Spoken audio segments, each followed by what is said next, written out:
వటసావిత్రి వ్రతం అందరూ చేసుకుంటారు. అంటే ఆడవాళ్ళు మర్రి చెట్టు దగ్గరకు వెళ్ళి మర్రి చెట్టు దగ్గర దీపం పెట్టుకొని మర్రి చెట్టుకు ప్రదక్షిణాలు చేస్తారు. అయితే కొన్ని ధర్మశాస్త్ర గ్రంథాలు ఏం చెప్పినాయి అంటే జ్యేష్ఠ పౌర్ణమి రోజు వటసావిత్రి వ్రతం చేసుకోలేని వాళ్ళు, అంటే మర్రి చెట్టు దగ్గరకు వెళ్ళి దీపం వెలిగించుకోలేని వాళ్ళు, మర్రి చెట్టుకు ప్రదక్షిణాలు చేసుకోలేని వాళ్ళు దానికి ప్రత్యామ్నాయంగా జ్యేష్ఠ అమావాస్య రోజు కూడా మర్రి చెట్టును పూజించవచ్చని ధర్మశాస్త్ర గ్రంథాల్లో చెప్పారు. కాబట్టి జూన్ 25 బుధవారం జ్యేష్ఠ అమావాస్య అయింది. ఆ రోజు మర్రి చెట్టు దగ్గరకు వెళ్ళండి.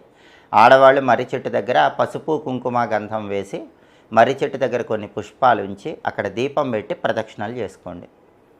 భర్తకున్న అపమృత్యు దోషాలు తొలగిపోతాయి, దీర్ఘ సుమంగళితత్వం కలుగుతుంది, కుటుంబంలో అందరూ కూడా చక్కగా అభివృద్ధి చెందుతారు. అలాగే జ్యేష్ఠ అమావాస్య రోజు శివ పూజ చేస్తే మంచిదని ప్రామాణిక గ్రంథాలు చెప్తున్నాయి. కాబట్టి ఆ రోజు అందరూ శివాలయానికి వెళ్ళి శివ దర్శనం చేసుకోండి, శివుడికి అభిషేకం చేయించుకోండి. కుదరకపోతే ఇంట్లో శివలింగం ఉంటే దానికైనా అభిషేకం చేసుకోండి.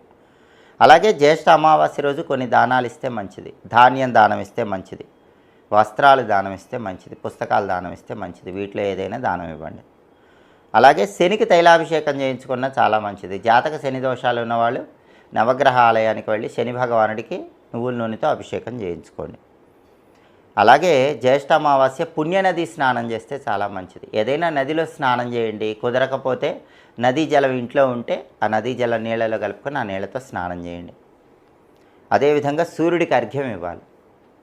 జ్యేష్ఠ అమావాస్య రోజు స్నానం చేశాక ఇంటి యజమాని రాగి చెంబులో నీళ్లు తీసుకొని ఆ నీళ్ళలో కొన్ని ఎర్ర పుష్పాలు, కొద్దిగా కుంకుమ పువ్వు ఇవన్నీ కలిపి తూర్పు వైపు తిరిగి ఓం ఘృణి సూర్య ఆదిత్యోం అని చెప్తూ 12 సార్లు ఆ నీళ్లు వదిలిపెట్టాలి. అంటే అర్ఘ్యం ఇవ్వాలి.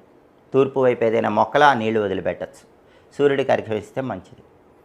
అలాగే రావి చెట్టు దగ్గర కూడా ఒక విధి విధానం పాటించాలి. జ్యేష్ఠ అమావాస్య రోజు రావి చెట్టు దగ్గరికి వెళ్ళి సాయంకాలం పూట రావి చెట్టు దగ్గర నీళ్లు పోయాలి.